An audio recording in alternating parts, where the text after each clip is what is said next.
ठीक है, तो अपन लोग इसे स्टार्ट करते हैं अच्छे से। और पहला काम है सिर्फ ग्राफ्स देखने का। ठीक है, ग्राफ्स समझने हैं आपको सारे। और ग्राफ्स अगर मैं आपको समझाऊं बच्चों की तरह, तो आपने ग्राफ याद किया होगा y is equal to sine x. अगर याद भी नहीं किया तो आज याद करो, सब समझ लो। देखो इनवर्स आपको पता है कि इसमें क्या अभी तक क्या है कि यहाँ पे एंगल पुट करते आपको y मिलता है। फॉर एग्जाम्पल मैंने आपसे कहा कि आपने एंगल 90 डिग्री पुट करा, मतलब π/2। ठीक है, देख पाई की वैसे जो न्यूमेरिकल वैल्यू होती है 3.14 होती है, पर एंगल के फॉर्म में अगर तो समझना है तो 180 डिग्री मान ले। 180/2 90 डिग्री हो गया। ये हमने 10th पढ़ा हुआ साइन 90 कितना होता है, 1 होता है। अब इनवर्स में क्या है, उल्टा रखना है कि साइन इनवर्स 1 का मतलब क्या होगा भैया, साइन इनवर्स साइन π/2। ये इससे हट जाता है, क्या बचता है π/2। तो अभी तक क्या था कि आपने एंगल पुट करा, आपको वैल्यू मिल रही थी। अब उल्टा कर रहे हो, वैल्यू पुट कर रहे हो, एंगल मिल रहा है। ठीक है, क्या हो गया आपका, ये इनवर्स फंक्शन हो गया। हमने ये बात देखी कि साइन इनवर्स साइन एक्स क्या मिल रहा है, ये हट गया। अब एक बात, जो ग्राफ साइन का था, जो ग्राफ साइन का था, इसके बारे में जानना जरूरी है आपके लिए। साइन एक्स की जो मैक्सिमम वैल्यू है वो -1 से 1 होती है और मिनिमम होती है -1। तो साइन एक्स हमेशा -1 से 1 के बीच में ही रहता है। कितना बड़ा एंगल रख दो, इन्फिनिटी पहुंच जाओ चाहे वो एंगल की फॉर्म में, पर वो हमेशा क्या रहेगा, -1 से 1 के बीच में रहेगा। कभी भी वो कुछ और इसके अलावा नहीं आ सकता। ठीक है, दूसरी बात है, तो हम कह सकते हैं कि जो हाँ, अगर मैं ग्राफ प्लॉट करता हूं, कुछ मुझे पता ही है, मुझे पता है कि साइन 0 डिग्री कितना होता है, 0। साइन 90 कितना होता है, 1। तो पता क्या है, 0 से लेके 90 तक ग्राफ बढ़ रहा होता है। कुछ बातों को ऑब्जर्व करना है, जो मैं बनाऊंगा यहाँ पे, तुम प्लॉट करके दिखाऊंगा। अबे यार, 0 से लेके 90 तक ग्राफ बढ़ रहा है। 90 के बाद 180 तक ग्राफ घट रहा है। कहाँ गया, 0। तो ये ध्यान रखना आज की बात, साइन कभी भी multiple of pi, sine pi हो जाए, साइन 2 हो जाए, साइन 3 हो जाए, कभी भी जब मल्टीपल ऑफ पाई आएगा साइन कितना आएगा, 0 आएगा। ठीक है, क्लियर है। उसके बाद देखो, फिर इसके बाद वैल्यू घटती है। अब घट कैसे रही है आपको पता होना चाहिए। हर बातों को हम लोग लिंक कर लेंगे जो हमने पढ़ा हुआ था। फर्स्ट क्वाड्रेंट में साइन पॉजिटिव होता है, सेकंड में पॉजिटिव, थर्ड में क्या होता है, नेगेटिव। तो अब थर्ड क्या होता है, पाई से आगे, 180 से आगे। भैया 0 90, देखना एंगल 90 तो बन रहा है, मतलब 90 यहाँ ऐड कर दे, 90 यहाँ ऐड कर दे, 90 यहाँ, 90 यहाँ, ऐसे ऐसे। अब 90 हो गया। 90 से आगे आते ही आफ्टर स्कूल टू कॉलेज का भी सुना होगा आप लोगों ने। T फॉर 10, यहाँ पे 10 पॉजिटिव है। C फॉर कॉस, यहाँ कॉस पॉजिटिव है। S फॉर साइन, यहाँ साइन पॉजिटिव है। तो तुम देखोगे कि थर्ड क्वाड्रेंट में 10 पॉजिटिव है, साइन क्या है, नेगेटिव। तो इसका मतलब जब हम 180 से आगे आएंगे तो साइन कहाँ पर आ जाएगा, बिलो x एक्सिस, जहाँ पे y क्या होता है, नेगेटिव होता है।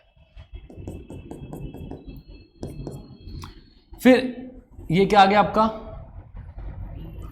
3π/2। भाई 90 ऐड करते करते चल, 90 ऐड करा, π/2, फिर π/2 ऐड कर, पाई, फिर π/2 ऐड कर, फिर दोबारा से ये ऊपर आएगा और 2π। बस समझे, यहां पर भी नेगेटिव है, x से नीचे है। देखो फोर्थ क्वाड्रेंट में भी साइन क्या होता है, नेगेटिव होता है, इसलिए ऐसा चल रहा है। अगर हम इसी ग्राफ को थोड़ा और आगे बढ़ाते तो अब इसके बाद ग्राफ रिपीट होगा, इसका ग्राफ रिपीट होगा। तो 0 से लेके 2π के बाद ग्राफ क्या होता है, रिपीट होता है। क्लियर है, कोई दिक्कत किसी बच्चे को नहीं होनी चाहिए। ठीक है बेटा, तो देखिए, और फिर ऐसे जाता आगे को, -π/2 कितना आ गया, -1 -π। ये ना, ये मतलब ये ग्राफ आपको याद करने पड़ेंगे। ये देखो, मैंने कोई सोचा नहीं है कि मैंने वैल्यू निकाली x की, मैंने पुट करी, मुझे याद है ग्राफ याद है, उसके बाद में ड्रॉ कर रहा हूं, है ना। तो आप लोगों को भी ग्राफ इस टाइम पे याद हो जाना चाहिए, इसमें कोई दुराही नहीं है कि हम कैसे प्लॉट कर लेंगे। दुनिया में कोई भी प्लॉट करेगा ऐसे ही करेगा, ठीक। पर अब कहानी मैंने क्या सिखाई थी? मैंने ये सिखाया था कि इनवर्स फंक्शन तभी पॉसिबल है जब किन्हीं दो पॉइंट की एक वैल्यू ना आ रही हो। सोच, सिंपल सी भाषा में सोच, मैं अगर यहां से यहां गया हूं तो इनवर्स का मतलब मैं वापस आऊं तो यहां से यहीं पर आऊं। अगर मैं दो पॉइंट से यहां पे गया हूं तो वापस आते वक्त तो सोचेगा कि मैं जाऊं कहां। भाई तो मैंने कहा चल तेरा दोस्त अनंत है, इसके मान ले 3 मकान है, ऐसा है ना, 3 मकान है, यहां से भी यहां से भी यहां से भी, तेरे घर से आ गया। इसने कहा मैं घर से आया हूं, तो कौन से घर से आया? तो फंक्शन इनवर्स नहीं है। जब तुझे मालूम हो ना कि कहां से आया है तो ही क्या होगा? इनवर्स होगा। है पता है मुझे भाई, तभी तो एग्जाम्पल लिया है। अपना एग्जाम्पल तो नहीं बोला ना मैंने, पता भाई, पैसे वाला मुद्दा है आनंद भाई, ठीक है ना। अब देखो इसके बाद क्या कहते हैं, अगर एक ही मकान होता, जैसे मैं आ गया, एक ही मकान है, तूने कहा कहाँ से आया हो? मैं घर से आया हूँ, तो पता है कि हाँ भाई इसी पाथ पे वापस जाएगा, तो ऐसे फंक्शन क्या? इनवर्स। तो दो पॉइंट की एक इमेज नहीं होनी चाहिए। अभी देख, पर यहां पे तू देख रहा होगा -1 यहां पर भी आ रहा है, -1 यहां पर भी आ रहा है, -1 आगे भी आएगा, तो ये तो बहुत सारी वैल्यू का आंसर -1 आ रहा है।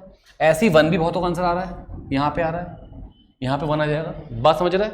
तो अभी ये इनवर्स फंक्शन नहीं बन सकता। इनवर्स फंक्शन बनाने के लिए हमें क्या करना पड़ेगा? हमें सिर्फ उतने हिस्से को पढ़ना पड़ेगा जितने हिस्से वैल्यू रिपीट ना हो रही हो। तो हमने क्या करा, हमने देखा यार -π/2 पे आ रहा है -1, π/2 पे आ रहा है 1, तो हमने साइन की स्टडी सिर्फ कहां से कहां तक करी? -1 से 1 तक करी। इस टर्म को हम बोलते हैं रेस्ट्रिक्शन ऑफ डोमेन। क्या कहते हैं बेटा? इसे अपन कहते हैं रेस्ट्रिक्शन ऑफ डोमेन। और डोमेन जो रेस्ट्रिक्ट मैंने करा वो मैंने क्या से कहां कर दिया बेटा? -π/2 से π/2। अब इनवर्स फंक्शन, अगर यहां से, अगर ये डोमेन है और ये रेंज है आदित्य, तो आदित्य इनवर्स के जब होगा तो इनवर्स के लिए ये डोमेन बन जाएगा और ये क्या बन जाएगा? मेरी बात सबको पल्ले पड़ रही है अच्छे से? हर एक बात क्लियर हो रही है ना? देखो कॉन्सेप्ट अगर बिल्ड हो जाएंगे, चैप्टर मक्खन है मक्खन, और बिल्ड नहीं हुए तो फिर चैप्टर कलेश है, ठीक है? और हो ही जाएंगे बिल्ड।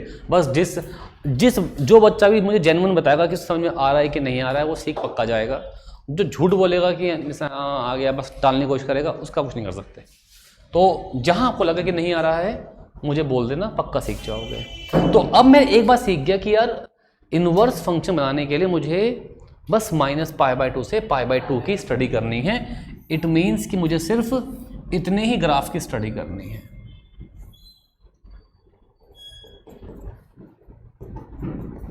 बाकी आगे ग्राफ मेरे लिए फालतू ग्राफ है ना? अगर वो ग्राफ में देखूंगा तो फिर वो इनवर्स नहीं बन पाएगा। तो बच्चे अब देखो,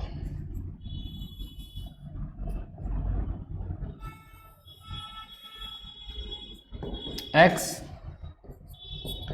डैश y डैश। अब मैं इनवर्स ड्रॉ कर रहा हूं, या फिर मैं ये ड्रॉ कर रहा हूं y = sign inverse sine x। मुझे पता है कि मेरे जो साइन इनवर्स की रेंज है, जो रेंज है वो क्या होनी चाहिए? -π/2 से π/2, ठीक है? समझा? अब देख, क्या आपको मैंने कहा था कि साइन इनवर्स साइन x से हट जाता है, x बचता है? कहा था, क्वेश्चन पहले कहा था आपसे मैंने। तो ये यहां पे मान लो -π/2 है, यहां कितना है? π/2, यहां कितना है? पाई, फिर 3π/2, फिर 2π, फिर 5π/2, फिर 3π, ऐसे ही -π/2 कितना, फिर -π, -3π/2, -2π चलता रहेगा, ठीक है बच्चों? अब एक बात तुम और जानो, अच्छे से जानो, कि साइन इनवर्स साइन x हटेगा, कोई दिक्कत नहीं है, x बचता है, पर उस x की वैल्यू कहां से कहां के बीच में आनी चाहिए?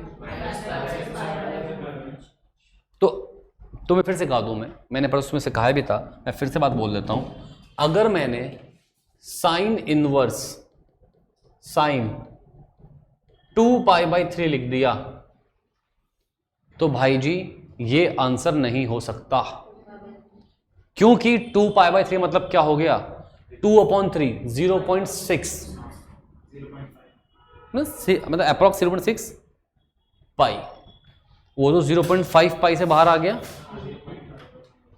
1/2 पाई कितना होता है? 0.5 पाई। ये कितना हो गया? 0.6 पाई। तो 0.5 पाई से बाहर आ गया ना। सोचो इस बात को। आ गया। तो ये रेंज में नहीं है, इसको रेंज में लेके आना पड़ेगा। पर जब तक ऐसा है, कैसा है कि मैं कहूं साइन इनवर्स साइन π/3, आप बेच जगह से π/3 लिख दोगे। तो मुझे एक बात मालूम पड़ चुकी है कि भैया -π/2 से π/2 अगर है तो इसको हटाओ, सीधे x लिख दो। यही करना है। अगर ये हटे और x बने तो ये तो y = x बन जाएगा, है ना। और y = x कहां से कहां तक? -π/2 से π/2 तक। देखें तो ऊपर भी कितना आ रहा है? π/2, नीचे भी कितना आ रहा है? π/2। समझ रहा है बेटा? ठीक है। तो देख -π/2 से π/2 लाइन कैसी आ रही है? क्लियर है? समझ रहा है? क्योंकि यहां तक ही हट सकता है,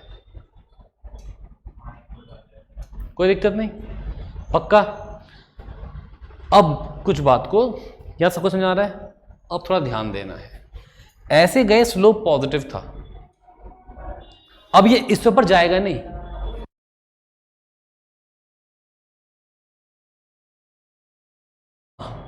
अब ये इसके ऊपर जाएगा नहीं, इससे नीचे ही आएगा भाई, क्योंकि π/2 की बात तो जाएगा नहीं ना आगे, हमको उसको रेंज में लेके आना है। समझ रहे बेटा? तो π/2 से नीचे भी जाएगा, आगे जाएगा। अभी देखो बताऊंगा कैसे जाएगा। अब मान ले, अब यहां से जब नीचे को आएगा तो नीचे को आ रहा है, जब ऐसे जा रहा है तो स्लोप पॉजिटिव है, स्लोप ऐसा तो नेगेटिव है, तो स्लोप अगर नेगेटिव -x बन जाएगा। आपको अगर याद हो y = mx + c में m क्या था? स्लोप। याद आ रहा है बात? समझ लो, अब याद कर लो। नहीं आ रही याद तो बहुत इंपॉर्टेंट बातें काम आएंगे आगे भी, सिर्फ इस चैप्टर में नहीं तो आगे भी काम आएगा। ऐसे क्या स्लोप पॉजिटिव है तो ये पॉजिटिव लिया, स्लोप ऐसे में क्या हो गया? नेगेटिव। कोई दिक्कत वाली बात नहीं है। शाबाश।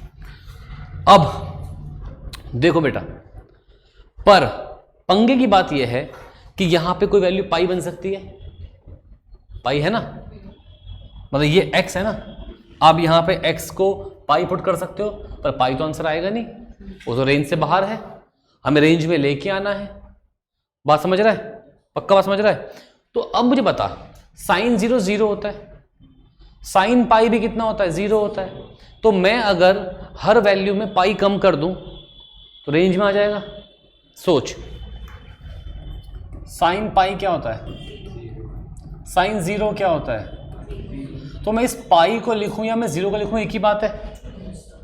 यहां पाई पे आ रहा है, इस पाई को 0 पे लेके आ जा। अब कैसे लेके आएगा? अगर तूने यहां पे पाई पुट करा तो क्या बनेगा?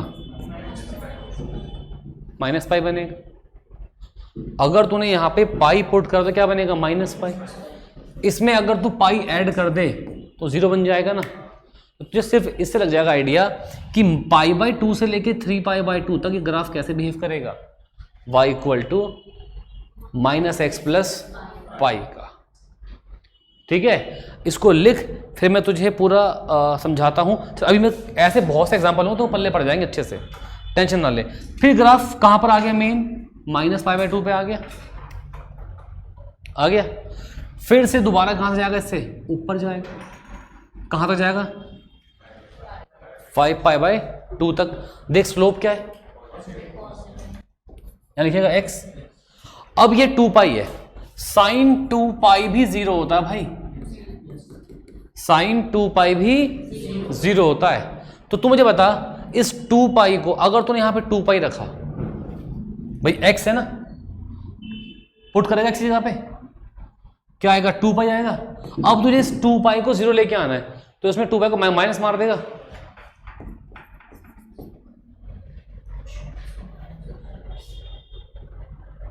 समझ रहा है, पक्का समझ रहा है। और देख यहां से नीचे ले जा, 7 पाई बाई 2 आएगा कहीं पे, क्या आएगा यहाँ पे 7 पाई बाई 2, कुछ ऐसा आएगा। अब देख ऐसे क्या स्लोप क्या है, साइन 3 पाई भी कितना होता है 0, साइन 3 पाई भी कितना होता है, तूने यहां पे रखा -3 पाई आ गया, तो 0 लेके आने का क्या काम करेगा, इस तरीके से ये ग्राफ बनता है किसका, वाइज, ऐसे इस तरफ है ना, ऐसे ही इस तरफ। ठीक है, पहले इतना प्लॉट करो, फिर मैं इस ग्राफ और करता हूँ, इसके एग्जांपल समझाता हूँ कैसे कैसे से अप्लाई करना है। नहीं तो जल्दी वो खत्म हो जाएंगे टाइम से पहले। फिर मैंने क्या मजे कांस्टेंट है, अगर अभी बहुत मजे लेगा तो खत्म हो जाएंगे, फिर आगे स्ट्रगल करेगा। ठीक है, अब देखो, अब ये हम कैसे कैसे अप्लाई कर सकते हैं ये बात समझो। ठीक है, अब मैं ये ग्राफ नीचे वाला बना हुआ है, ऊपर ग्राफ को सिखाया था बस मैंने कि होता क्या है ना। तो कैसे कैसे इसको हम देख सकते हैं, एग्जाम्पल कुछ यहाँ पे हम देख लेते हैं। और जैसे यहाँ पे स्लोप क्या था, नेगेटिव था, -x है ना, यहाँ रखोगे माइनस, प्लस बन जाएगा, पाई बन जाएगा, 0 लेके आना है। ठीक है, तो अब मैं अगर आपसे कहूं कि आपको वैल्यू फाइंड करनी है साइन इनवर्स साइन, क्यों बेटा, अगर तूने यहां पे वैल्यू पुट कर दी x की, तो माइनस पाई, ये तो पाई बन गया, इसको 0 लेके आना है, तो -5 मारेगा ना। अब देख मैंने कहा तो ये वैल्यू लेके आनी है, बताओ उसका आंसर क्या आएगा। अब मुझे पता है इसका आंसर मैं, हाँ रेंज से बाहर आ गया है ना। अब दो तरीके मेरे पास हैं, एक तरीका तो यह है कि साइन इनवर्स, जो तरीका हम पहले से अपनाते आते हैं कि इसको पाई प्लस पाई बाई 3 लिख देंगे, है ना। तो हम जानते हैं पाई प्लस करते ही कहां पर आ गए, क्वाड्रेंट थर्ड में आ गए, तो क्या हो जाएगा sine inverse sine minus sine, है ना, और कितना पाई बाई 3।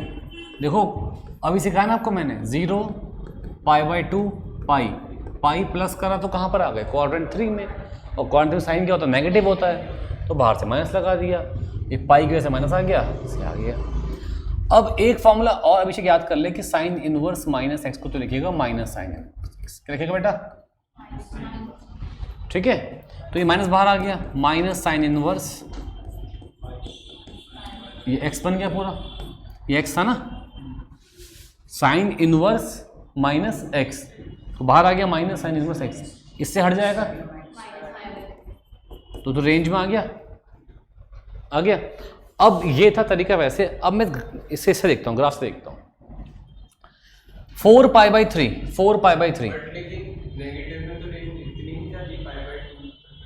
नहीं तो बताता हूँ, इसका कैसे मतलब है, नेगेटिव में जाती है -π/2, तो ये कितना है, ये तो 1/3 है ना, तो -0.333 है ना, और वो था -0.5, तो उसके बीच में ही तो है,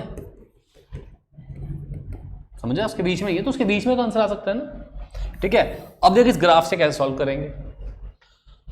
4 पाई 3 मतलब कुछ 0.7,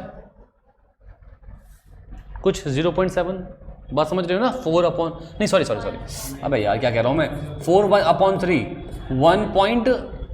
मतलब 3 कुछ 1.3 कुछ ये आ रहा है। ठीक है, तुझे पता है कि 0.5 से बाहर जाते ही तो रेंज में नहीं रहेगा। क्लियर है बात, कोई दिक्कत नहीं है। अब मैंने पाई को छोड़ा हुआ है, कोई दिक्कत वाली बात नहीं, बस मैं किसकी बात कर रहा हूँ, कोफिशिएंट की बात कर रहा हूँ। तो तू देख यहाँ पे था π/2 1/2 पाई 0.5 पाई, यहाँ पे था 1.5 पाई, है कि नहीं है? सिर्फ किसको देख, कोफिशिएंट्स को देख, 0.5 से लेके 1.5। तो 0.5 से लेके 1.5 फंक्शन कैसे बिहेव कर रहा है, -x प्लस, तो y is equal to sine inverse sine x का ग्राफ है ना, π/2 से 3π/2 के बीच में क्या देने वाला है, -x प्लस पाई, यही देने वाला है। तो देख क्या हो जाएगा, ये क्या देगा, -x प्लस पाई, ये तो देगा, रख दे, -4π प्लस 3π/3, ठीक है। अब पाई वाले क्वेश्चंस तो हम लोग कर लेते हैं क्वाड्रेंट की हेल्प से, वहां जिंदगी में कोई परेशानी नहीं आती है। परेशानी किन सवालों में आती है, मैं आपको बताता हूं परेशानी किन सवालों में आती है। सवाल लेंगे बढ़िया से।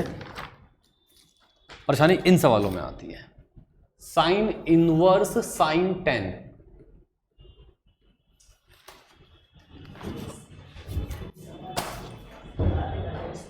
अब यहां पाई वाई तो कुछ है नहीं, है ना, तो इसे हम चेंज कैसे करें। तो उन जगहों पे ये ग्राफ बेहतरीन तौर से काम पे आता है। अब ग्राफ सबको समझ में आ गया ना, ग्राफ बना कैसे है, कोई दिक्कत तो नहीं किसी बच्चे को भी ग्राफ में, पक्का ना। तो अब देखिए, अब समझिए,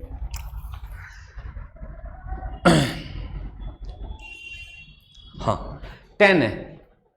अब पाई की जो वैल्यू होती है, न्यूमेरिकल वैल्यू क्या होती है, 3.14 ऐसे कुछ अप्रॉक्स ये मान लेते हैं, है ना, ऐसा कुछ होता है, 3.14 के अप्रॉक्स मान के चलते हैं, काम हो जाएगा, ठीक है।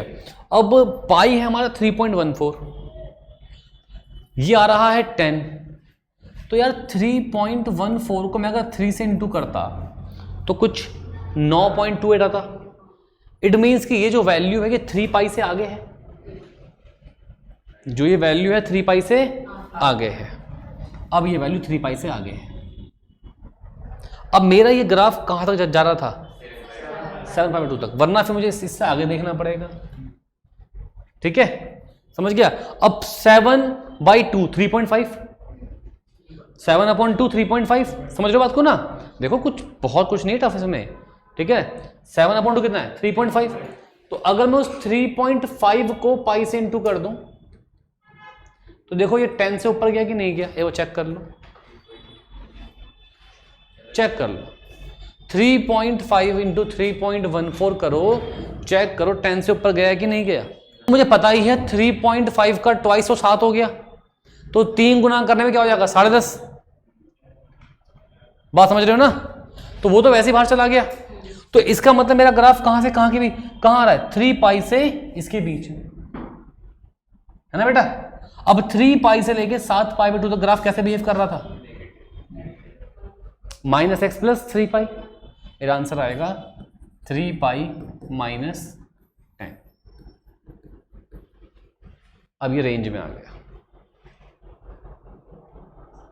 समझे नहीं समझे। एक और सवाल देखो, एक और सवाल देखो, साइन इनवर्स साइन 7। अब 7 तो लिख नहीं सकते, देखो यही तो हमने क्या कर रखा है, हमने तो एंगल्स को रेडियन में चेंज किया हुआ है ना। तो पाई वाई तो क्या है, रेडियंस तो है वो।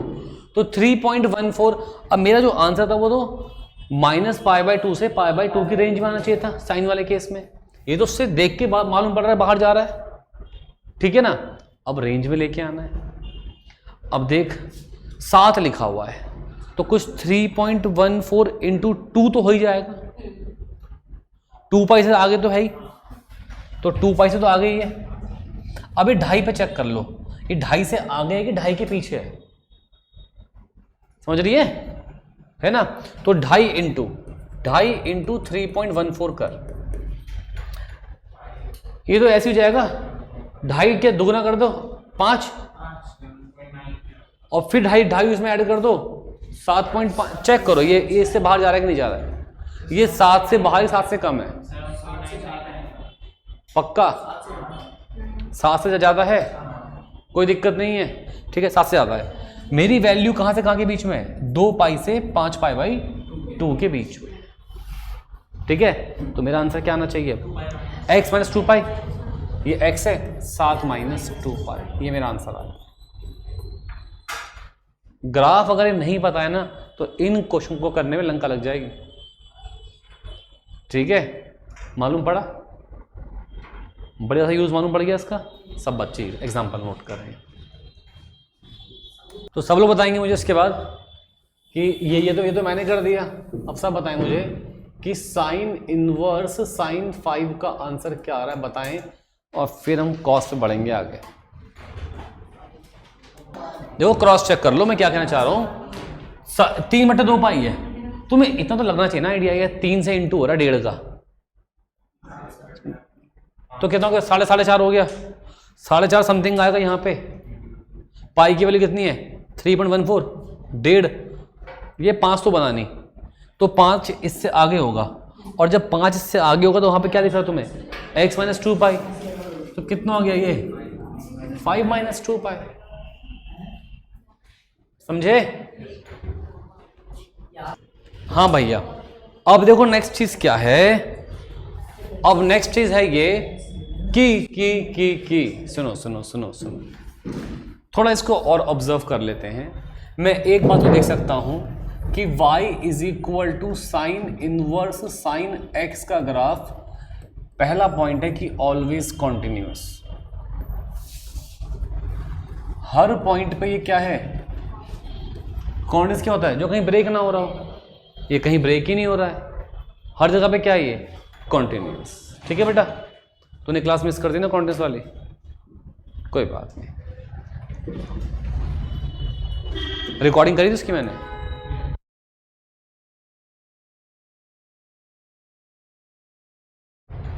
चलो देख लेना उसको। दूसरी बात है कि सेकंड बात, आपको मैंने पहले भी कहा था, जिन पॉइंट पे ऐसे चोंच बन रही हो ना, उन पॉइंट पे फंक्शन डिफरेंशिएबल नहीं होता, मतलब उस पॉइंट पे उसका डेरिवेटिव फाइंड नहीं कर सकते। क्यों, बताता हूँ रीजन क्या है। डेरिवेटिव आपको देता है डायरेक्शन देता है, क्या देता है डायरेक्शन, स्लोप देता है, स्लोप है ना। तो इस पॉइंट पे उसके 2 स्लोप बन जाएंगे, एक तो यहाँ को और एक डायरेक्शन, 2 पॉसिबल है। तो जहां भी शार्प चौंच सी बन जाएगी ना, वहां डेरिवेटिव फाइंड करना पॉसिबल नहीं होता। तो देखोगे यहाँ भी चौंच बन रही है, यहाँ भी चौंच बन रही है, यहाँ भी चौंच बन रही है, यहाँ भी चौंच, वो कहाँ बन रही है, π/2, 3π/2, 5π/2, इन पे बन रही है। तो कभी भी अगर 2n+1 π/2 की टर्म होगी, मतलब कभी भी अगर देखो अगर इवन मल्टीपल हुआ 4π/2, वो तो 2π बन गया ना। तो कभी भी अगर ऑड मल्टीपल ऑफ π/2 है, मतलब कि π/2, 3π/2, 5π/2, 7π/2, कभी भी अगर ऑड मल्टीपल ऑफ π/2 है, चाहे नेगेटिव में चाहे पॉजिटिव में, उस पॉइंट फंक्शन ये डिफरेंशिएबल नहीं होगा।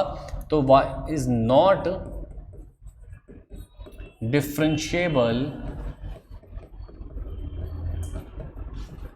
Eight x equal to 2n+1 π/2। यहां पे कभी भी वो डिफरेंशिएबल नहीं होगा, कॉन्टिन्यूस होगा हर पॉइंट पे, और यहाँ पे डिफरेंशिएबल नहीं होगा। क्या मेरी बात तुम लोग समझ गए, कोई दिक्कत तो नहीं, पक्का। इन बातों को ऑब्जर्व करना देखो बहुत ज़्यादा ज़रूरी है, ठीक है। लिखो। तो बच्चों अब हम लोग आते हैं किस पे, कॉस फंक्शन पे आते हैं। कॉस पे आने के लिए आप देखेंगे y is equal to cos in, पहले तो हम बात करते हैं सिंपल किसकी, पहले y equal to cos x, ठीक है। अगर मैं इसका ग्राफ देखूं तो मेरे थोड़ा बहुत पहले से अगर आइडिया से ग्राफ का हो तो बच्चे ये बात ध्यान रखना कि कॉस की वैल्यू भी -1 से 1 के बीच में ही होती है, कॉस एक्स भी -1 से 1 के बीच में है। ये पेन दिख रहा है सब बच्चों को? दिख रहा है? -1 से 1 के बीच में है।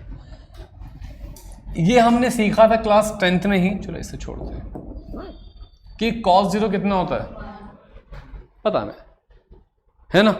तो इसका मतलब cos स्टार्टिंग कहां से होगा? 1 से। cos हमेशा π/2 या 3π/2 या 4π/2 या 5π/2 इन पे 0 होता है, ठीक है ना? तो cos 0 होगा, और जैसा ग्राफ cos का इस तरफ है ऐसा ही इस तरफ होगा। इसीलिए हम y cos x को कहते हैं इवन फंक्शन। क्या कहते हैं? क्योंकि सिमेट्रिक है y एक्सिस के, ठीक है? तो cos x क्या हमारे पास?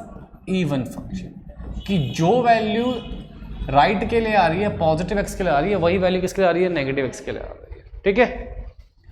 तो यह हो गया π/2, ये हो गया -π/2। अब इसकी रेंज ना, इसमें आप cos इनवर्स की रेंज को -π/2 से π/2 नहीं लोगे। क्यों नहीं लोगे? उसका रीज़न यही है, -π/2 पे कितना आ रहा है? 0, π/2 पे कितना आ रहा है? 0, 0 पे कितना आ रहा है? 1। अभी तक -1 आया नहीं, और हमें सारी वैल्यू कवर करनी पड़ेगी, ठीक है? समझ गए? तो बेटा जी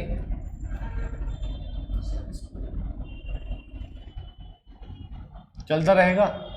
अब ये होता है पाई, यहाँ पाई पॉइंट है और यहाँ वैल्यू कितनी आएगी? अब आज के बाद ये ध्यान रखो, cos पाई आ जाए, cos 3 पाई आ जाए, cos 5 पाई आ जाए, जब भी ऑड का पाई आएगा, cos देखो साइन में जब भी पाई आ जाए, चाहे इवन का पाई चाहे ऑड का पाई 0 होता है, ठीक है? पर अगर cos में आ रहा है ऑड का पाई, तो इसका आंसर क्या आएगा? -1। और अगर cos में इवन का पाई आ रहा है तो आंसर आएगा 1। ये बातों को याद रखना, ठीक है? बस याद करने की बात है, कुछ भी नहीं खास। तो देखो 0 पे 1 आ रहा था और यहां पे आ रहा था -1। तो मुझे बताओ, इसने अपनी सारी वैल्यू कवर कर ली, कहां से कहां के बीच में? 0 से पाई के बीच में। इसीलिए cos इनवर्स x की रेंज 0 से पाई होती है। क्या होती है? 0 से पाई। इससे ना पीछे नहीं आना, इससे आगे जाना है, ठीक है? क्लियर बने? बात समझ आई कि क्यों उसकी रेंज ऐसी होती है? अब बात कर लेते हैं हम लोग कि भैया कैसे मैं ग्राफ बनेगा इसका? y = cos inverse cos x, y = cos inverse cos x।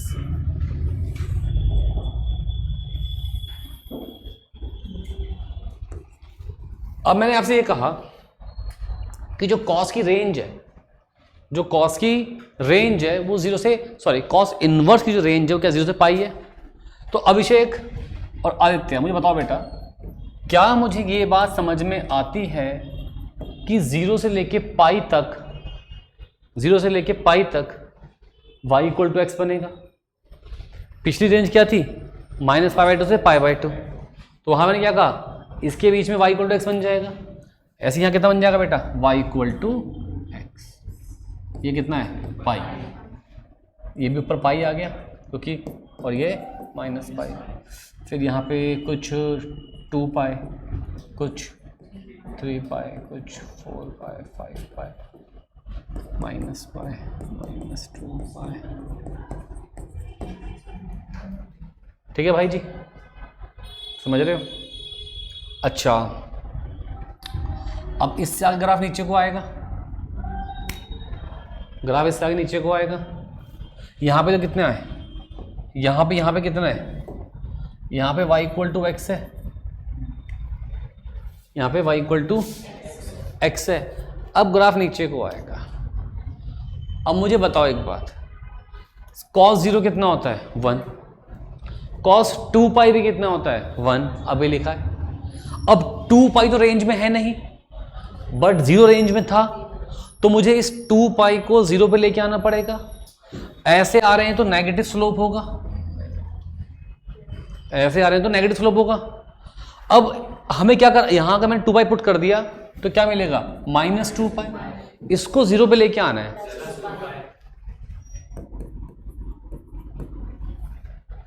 Clear, समझे? फिर यहां से ग्राफ ऊपर को उठेगा 3π तक। अब cos पाई कितना होता है -1, cos 3π कितना होता है। अब मैं इस 3π को 0 पे लेके नहीं आऊंगा। क्यों? क्योंकि cos 0 1 होता है और 3π कितना होता है -1। तो पाई भी रेंज में है, पाई रेंज में है, तो ये 3π को तुम कहां लेके आओगे? पाई पे। कहां? पाई पे। ऐसे गया, स्लोप क्या है? पॉजिटिव। स्लोप क्या? पॉजिटिव। अब अब यहां रखो 3π रख दो, उस 3π को पाई पे लेके आना है, तो -2π करोगे ना। क्या आप लोगों को मेरी बात पल्ले अच्छे से पढ़ रही है? कोई दिक्कत तो नहीं? तो मुझे अब आपको पता ही है, ऐसे ग्राफ आएगा, है ना, ऐसे ग्राफ जाएगा, फिर ऐसे ग्राफ जाएगा, फिर ऐसे ग्राफ जाएगा। अब मुझे बताओ इन बाकियों में ये ग्राफ का इक्वेशन क्या बनेगी, आप लोग बताओ। तो भाई जिसने भी कर लिया है उसे पता होगा कि इसको लिखोगे -x + 4π और इसको लिखोगे x - 4π। यहां स्लोप नेगेटिव है तो क्या आएगा -x, क्योंकि रखने में पॉजिटिव बन जाएगा, और यहां पॉजिटिव स्लोप तो ये x। अब -2π आएगा, हमें इस 2π को 0 पे लेके आना है, यहां पुट करो -2π। समझ गए बच्चों? कोई संदेह, कोई दिक्कत तो नहीं? अब आपने अपने एकेडमिक्स में पढ़ा होगा, अब आपने अपने एकेडमिक्स में पढ़ा होगा कि cos इनवर्स -x को लिख दो π - cos इनवर्स x। पढ़ा था? पढ़ा था। अब तुम देखो, ऑब्जर्व करो क्या हो रहा है।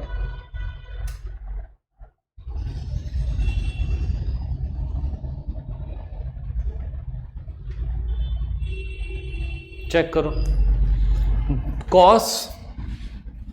कॉस में एक बार चेक करो इसको कि ये इस ग्राफ से कहीं जस्टिफाई हो रहा है कि नहीं हो रहा है। लगाओ दिमाग, इस ग्राफ से जस्टिफाई हो रहा है कि नहीं। जैसे कि इसमें आपने पढ़ा था कि साइन इनवर्स -x क्या था, -sin इनवर्स x पढ़ा था। तो आपने देख लिया ना, आ भी तो वही रहा है। क्या आ रहा है? जैसे यहाँ पे y = x है, जो जैसे इस तरफ आपके पास था पॉजिटिव था, तो इस तरफ उसको नेगेटिव बन गया।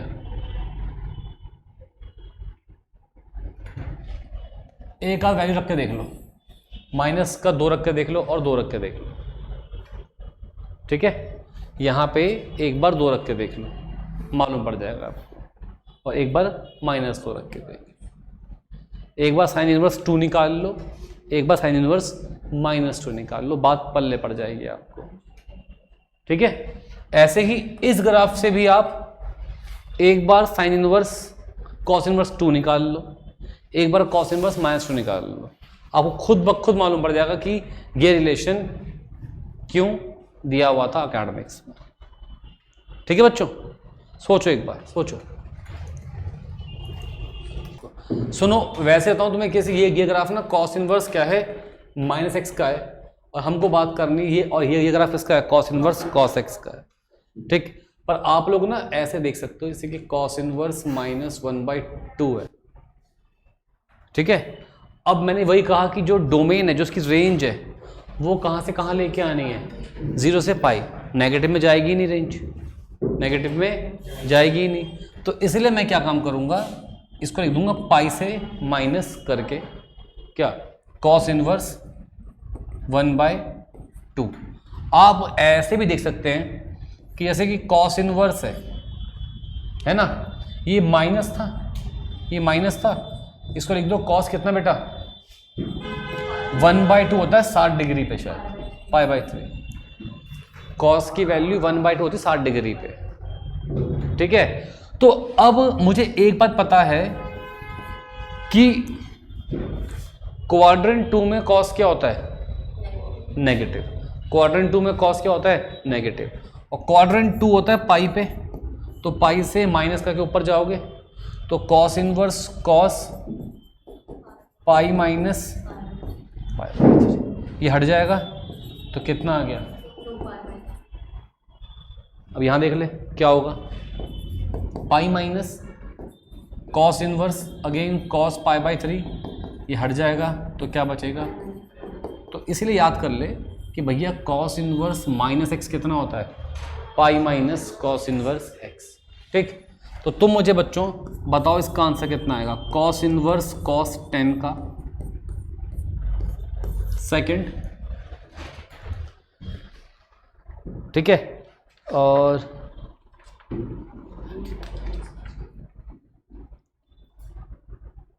इसका बता दो बस, किसका? कॉस इनवर्स कॉस 10 का आंसर क्या आएगा बताओ। तो अब क्रॉस चेक कर लेंगे अपने आंसर को, ठीक है। तो 10 है, फिर से वही 3 पाई ये रहा, 4 पाई ये रहा, 10 इसके बीच में आएगा, ऑब्वियस सी बात है।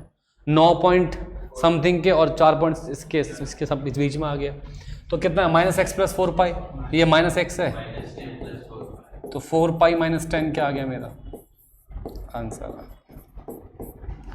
फिर से वही बात आ गई, जो y equal to cos inverse cos x है वो कॉन्टिन्यूस है एट एवरी या फिर फॉर एवरी एक्स। सुन लो भैया, बातें मत करो, हर x के लिए ये पॉजिटिव होगा, ठीक है। सॉरी, अबे क्या लिख रहा हूं मैं, कॉन्टिन्यूस होगा, ठीक है ना। और ये नॉट डिफरेंशिएबल है, नॉट डिफरेंशिएबल है किस पे? At x equal to n pi, pi 2 pi 3 pi 4 pi, इन सब पे क्या है? देखो आपको बता देता हूँ मैं, ऐसा ऐसा ऐसा क्यों है, ऐसा क्यों है? नहीं, इवन में भी कहाँ हो रहा है? अच्छा ठीक है। तो देखो जैसे कि मान लो तुमसे कोई कहे कि y equal to cos inverse cos x का, सुनो भाई सुनो, डेरिवेटिव फाइंड करो at x equal to pi, x equal to pi पे तुमसे कहे कि उसका डेरिवेटिव फाइंड करो। तो मैंने ये देखा है कि पाई से लेफ्ट के लिए, पाई से लेफ्ट के लिए, तो पाई माइनस, उसमें जो डेरिवेटिव आएगा x का 1 होता है, 1 आएगा। और जब मैं बात करूंगा पाई प्लस की, पाई से राइट के लिए, तो आएगा -1, क्योंकि 2 पाई तो कांस्टेंट है। तो हम देखेंगे left hand derivative is not equals to right hand, तो 2 डायरेक्शन हो जाती है उस पॉइंट पे, क्लियर है। तो इसलिए यहाँ पे डिफरेंशिएबल ये नहीं होगा। तो आई थिंक हमने इन ग्राफ्स को बहुत बारीकी से समझ लिया है, कहाँ पे फंक्शन कैसे बिहेव करता है, क्या होता है। ऐसे बढ़िया क्वेश्चंस आते हैं क्वांटिटेटिव एंड डिफरेंशिएबिलिटी में, कि आपको बोलेगा, एक बार बोल देगा कि y equal to cos inverse cos x का डेरिवेटिव फाइंड करो at x equal to pi by 2। फिर तो बड़ा सिंपल है, इसके बीच में कहीं पर है तो y इक्वल टू एक्स है, डेरिवेटिव 1 आ गया, 1 लिख देंगे, टेंशन वाली बात ही नहीं है। फिर बच्चे इसी फ्लो में काम करते हैं कि कॉस इनवर्स से कॉस काट देते हैं, x बचता है, डेरिवेटिव 1 लिख देते हैं, वही धप्पा हो जाती है। क्योंकि अगर उसने बोल दिया कि डेरिवेटिव फाइंड करो 3 पाई बाई 2 पे, कहाँ पे? तो वो तो उसके बीच में आ रहा है, तो वहां पे डेरिवेटिव क्या बनेगा? -1। भाई 3 पाई बाई 2 उसके बीच में आएगा ना, पाई से आगे आएगा, पाई और 2 पाई के बीच में है, तो पाई और 2 पाई के बीच में वो क्या होगा? -x प्लस 2 पाई होगा, तो वहां पे कितना आएगा? -1। तो अगर कोई इंसान ये बोल रहा है कि इसको y इक्वल टू एक्स करके डेरिवेटिव 1 आएगा, तो वो गधा ही नहीं, माँ गधा है, ठीक है, समझ रहे हैं। क्योंकि इसके लिए हमको किस पॉइंट पूछ रहा है पता होना चाहिए, और अगर वो पॉइंट्स ऐसे हैं पाई 2 पाई 3 पाई 4 पाई, तो वहाँ पे तो डेरिवेटिव फाइंड करना पॉसिबल ही नहीं है, डिफरेंशिएबल वहाँ पे नहीं होगा। इतनी बातों को पहले घर जाके डाइजेस्ट कर लें, समझ लें, बैठा लें दिमाग के अंदर, कि कल की क्लास में शायद मैं इतने प्यार से ग्राफ ना समझाऊँ, ड्रॉ करता चलूँ और समझ रहे हो? चलो इतना करते हैं आज। लेकिन 70